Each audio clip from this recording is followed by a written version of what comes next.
I'm here today for this edition of In the Fighter's Corner with Keebe Omega, probably one of the top up-and-coming players so far as of right now in Tekken, especially online play. Keebe, for those who don't know, who is Keebe Omega? I don't know who he is, man. He's just a Yoshimitsu player who reuses the Green Ranger and just tries to make waves in the Tekken scene. All right. Yeah. So speaking of that, so how'd you start your Tekken journey, And second question on top of that one, when did you realize you can start hanging with these top players? Okay, well, I've played Tekken basically since when I was 7, back in Tag 2, and I've been playing it for about 12 years now. And I started in Tekken 7 playing competitively, and I love playing against higher quality players and just trying to get up to their level. And I've always tried to do it with certain characters, but I'm not very keen on doing that with other characters. But with Yoshi, I've somehow managed to make a way for myself, and I've managed to practice my one Yoshi style and Yoshi gameplay, and having good customizations like the Green Ranger just boost my perspective of people. That whenever they see the Green Ranger, they'll think of me, and they don't even need to see my name in order for them to know that it's me. And that's basically, I think, my journey from playing since from the start. Yeah, for those who don't know, the Green Ranger is synonymous with Keebe out here, right? Everyone sees him in tournaments. But let's talk about Iron Fist 2, right? You were this close to winning Iron Fist 2. One match. That's all it was. Tibetano did reset that bracket against you, but you were ahead. The disconnect just kept happening. Yeah, unfortunate. Walk us through this, right? You went all the way through. You didn't lose at all. You were on the winner's side. Talk us about how that run happened. So normally when it comes to tournaments, I'm always very nervous. Even now when I play in tournaments, and before it even starts, I do get nervous. But once I start the first game of the tournament, and once I get the feeling of it, then I'm all cool and collective, that I can be able to go through the tournament with just try to not make the opponent attack at all and try to put pressure on them as much as possible. If I do need to play patient, then I will play patient, but mostly I like to attack a lot. So that's what my benefit to Yoshi as a Yoshi and as a character for me. It benefits me.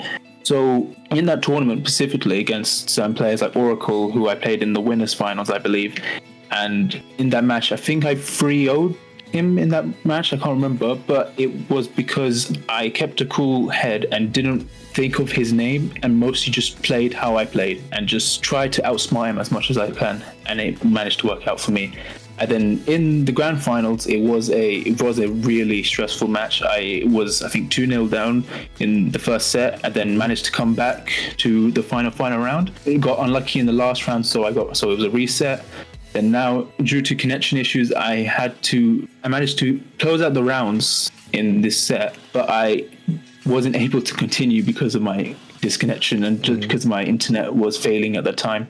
And now it's all better, so hopefully next time for Iron Fist, I'll be able to get my revenge, or not my revenge, but at least close the deal from Tibetano. So, let's talk about that, right? You got the bracket reset against Tibetano. But if you look, there's other tournaments that you've played recently since Iron Fist where you've beaten Tibetano. Do you feel like that loss actually taught you more than what you needed, than what it helped you out with? Or, how did that loss actually do for you off that one? No, so basically what happened was that once I had that disconnection penalty, I was very annoyed that happened. So that the next time when I faced Tibetano, I wasn't scared. I was kind of angry at first. So I wanted to really kill him basically as much as I could and not let him go for his play style, not let him play his game. And so in reversal, in the winners semis final, I managed to beat him 2-0, not comfortable and clean.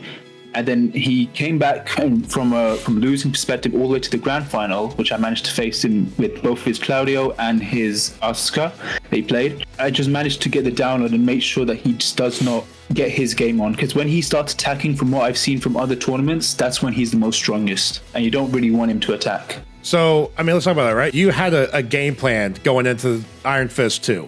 Do you think people underestimated you? Because at the time, let's be honest, you were up and coming, but you hadn't really beaten some of those big dogs just yet. Do you feel that they were underestimating you and that kind of helped you out? Or is it just your playstyle with that Green Ranger that did it for you? I wouldn't say they underestimated me, because Tibetano is someone who's I've known for a long time. I've known from like for 5 years, I think now, since I came up in Tekken 7, and we did face each other in tournaments at that time. So Tibetano knows who I am. So I wouldn't say he was underestimating me, but he was trying his best, and whatever he did, he just couldn't. His ideas were not working. So I just had managed to outsmart him and tried to make sure that he's not comfortable and put all the pressure on him. That's what I want to do. Okay. And you spoke about whenever you face Tibetano, you want to make them play your game and not what his game is. This upcoming tournament, Iron Fist 3, has even more high-tiered players in it. You know, I'm sure you saw. You've got Ilias in it. You've got Oracle in it again. You've got Tibetano in it again, right? What's your mindset going into this? Is it a proving ground for you, or is this this is just another tournament, this is what I do? I think this is what I do, really, because I recently, yesterday or on Wednesday, I managed to play TNS, which was the biggest offline tournament that happened recently, and it was stacked with players, and I had managed to face Ilias in the semi-finals for top 8 and managed to close it out. It was a very close game, and I do believe that maybe next time, if I was to face Ilias, he would have the upper hand, because he knows how to adjust a lot. So when it comes to the Iron Fist, I have to try and outsmart him as much as I can for this tournament. Try to outsmart his Eddie and try to put the pressure so that he does not feel comfortable doing his attacks. Oracle's another one who I played against, but I'm not being mean, but I don't see him as a threat, because I played against him a lot in online, ranked, and in tournaments as well, and I normally have a high record against him. So I don't want to say he's bad, because that's not what I'm saying, but I'm saying against me, he does not like playing against me. I have the upper hand in that sense, I hope. All right, that's a pretty hot take coming in there, but I like it. I like the confidence. You've got to be confident to get to where you were, because like you made it through to winners final. You were in grand finals because of it. Now, here's the other question. Some people may have not seen you play those other tournaments, that TNS tournament. They may have only seen you play in Iron Fist 2, and they thought that's your peak. But you just came off a very strong Brussels challenge as well, too. What's your message to those people who thought that Iron Fist 2 may have been your peak? Because what we've been seeing, if you follow the scene, you're just getting started. I mostly just want to try and prove myself to everyone, and mostly to a lot of people, that I'm capable of being at this level. And when people think of high-level players, I'm a person that comes into their mind. And coming through Brussels Challenge, it was a great learning experience, because I managed to learn some stuff from those players and talk to them about certain ideas. I put that knowledge into my game plan, and that's why now I've seen results from listening to their advice from the best of the best. Talk about Brussels Challenge, right? You came in there kind of an unknown offline prodigy. People knew about you online. How was it actually going to the offline event and getting that experience in for you? Offline, it was a great experience. I've never played in a high major level. Well, I did play at VS Fighting in 2023, but that was like kind of like a learning experience. It wasn't really to try and do my best. I just wanted to see what I can learn from this event. But for Brussels, I tried as much as I could, as my best, to get high placement. And during the match, I was in winner's side, I was very like shaking and nervous, because offline saying is a different breed to offline. And you get stressed out for no reason, and you want to calm that stress down, but you don't know how to. And then what happened was, when I played against Lancelot in, I think, my second game in that bracket, I lost 2-1, but it wasn't because of him playing. He was playing very well, but I played very bad, which I felt, because of the stress levels that I was experiencing. But then once I lost that game and I went down into losers, I managed to get rid of that stress off me and play my game that I wanted to play. So that when I played against Lancelot again in the run back for losers to get to top 24, I'd managed to beat him straight 2-0, which was a great result, and I was happy about that. Then for top 24, I had managed to beat Sefi Black 2-0, and very comfortably as well. And then against Daniel Mardo, I played against as well. It was 2-1. He beat me, but it was a very close game, and I had the game in my back pocket. I was 2 rounds up, and I was only 1 poke away, but then I got hop kicked, and that ruined my game. So then he managed to get the comeback on me, which was not really ideal, which was something I was very angry about. But then when I went back and I looked at the results for my first ever offline major tournament, I was very happy about it. And first overseas tournament as well. This was my first ever time traveling out of Europe, out of the UK. I mean, experience, it tells all. That's one thing that we're loving about the Iron Fist is players can come in. It may not be an offline event right now, but you sit there and you get that experience against those top players. This upcoming tournament, there's 2 Esports World Cup qualified players in it. There's some of the best players in Europe inside this tournament. And we got to talk about you. Have you looked at the leaderboards lately? You're number 138 right now. You're no longer sitting there as an underdog in these anymore. People may look at it, but you're top 150. What's that mean to you right now? That's an incredible feeling because it's for my first ever Tekken World Tour that I've signed up for, and being at that high in the world technically because it's a global leaderboard. It really is something that I really admire, but I do want to get better, which is obviously the most important thing. As much as I do want to gain points, and I do want to see if I can try to get into the LCQ for the Tekken World Tour Finals. That would be a dream. Yeah, I mean, you mentioned there you want to keep getting better, right? What is that motivation to keep getting better? Because, you've been playing since Tekken Tag. Is it looking at people like Nee, who has been playing for so long and then had this comeback arc? Or is it sit there looking around at the competitors against you and say, hey, these guys are doing it. I know I'm better than them and can go forward. Yeah, I mean, it was mostly when Arslan Ash broke out into the scene, because when Tekken 7 came out, we bought it as soon as it released, but then we didn't really enjoy the game that much that we ended up selling the game. So what happened was, and after when we heard about Arslan Ash doing his thing at EVO Japan and EVO Vegas, then it basically motivated us to get the game back and play it. And then once we got the game back and play it, it became one of the best games we've ever played. And we were so motivated. I was so motivated to get better and to see if I could maybe be on that level and play against the best of the best. And then when I came to online events, I managed to do well and get top 8 placements, which was at the time was massive. Now, when I get a top 8 placement, it's a big deal, but I always want to win now.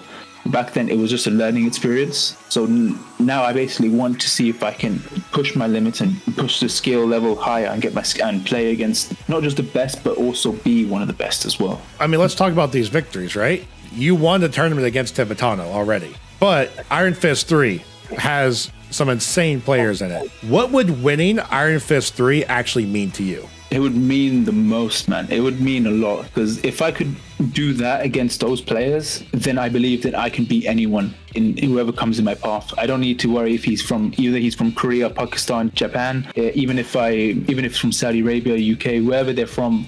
I don't need to be worried, and I can just play my game and see how well I can do against those players. If I'm able to win this tournament for Iron Fist 3 against the best of EU, technically. We're closing up here, but we've got 2 more questions for you. First one is going to be a hard one to answer for you. Who specifically are you coming for in this upcoming tournament? Is there a name you look at from the signups and say, I am taking this person down to prove myself? Or are you just wanting to fight the best of the best no matter who it is? I think it's Tibetano, honestly. I think Tibetano is the one who I really want to beat, because he's known in the Tekken scene, and he's known for beating a lot of the best players. And everyone else is obviously someone who everyone else I want to beat, but Tibetano is the one I want to make sure that I manage to beat him, or at least push him so that he doesn't have an easy game and that he has to stress out and think of what to do. If I don't beat Tibetano, basically I've failed in this tournament.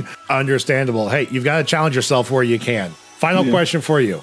Where can the people who want to follow your story, they want to grow with you on this path, where can they do that at? Well, they can come to my YouTube and come to my Twitter, really. I mostly post a lot on YouTube. I've got a lot of guides for Yoshi that I put out, and high-level stuff that some people don't know about with Yoshi. If they want to come to my YouTube and come to my Twitter, then they're more than welcome to. All right, you heard it, guys. Make sure you go find out how to get the Green Ranger. Is there a guide on how to put the Green Ranger on there? I did make a video on how to customize the Green Ranger. So if people want to play, and I have seen a lot of people using it actually, in a lot of low ranks. How does that make you feel, seeing the Green Ranger out there more? That's something you've made, you're becoming known for. How does it feel to see people doing that? It's amazing. I wanted a customization for Yoshi for quite some time because I didn't like the original run. So I was looking out for YouTube videos, and I saw a guy make the Green Ranger. And I looked at that and I was like a customization that I loved, because I also love the Green Ranger in general. And it looked almost specifically to the original Green Ranger that I had to have that, and especially for my character, for Yoshi. And once I made it, I was like, I have to not only use it, but get other people to use it as well. So, and not only if they use the Green Ranger skin, I see them customize their own Rangers and make them into pink ones, make them into blue ones, make them into a different kind of Rangers that they love. So that it's not just only the Green Ranger, but they love any types of Ranger colors that they like. Something that I really, really love, and that the thought of them doing that is means a lot. Absolutely. Well, that's it for our interview of this one. Next time we see you, hopefully you'll be holding that gold champion Iron Fist Fightbox. Hopefully. As long as Tibetano loses, I've completed this tournament. This tournament is fine for me. Even if I lose, I'm fine. It's cool. Well, we'll see you guys next time. Appreciate it. For everyone here, have a good day.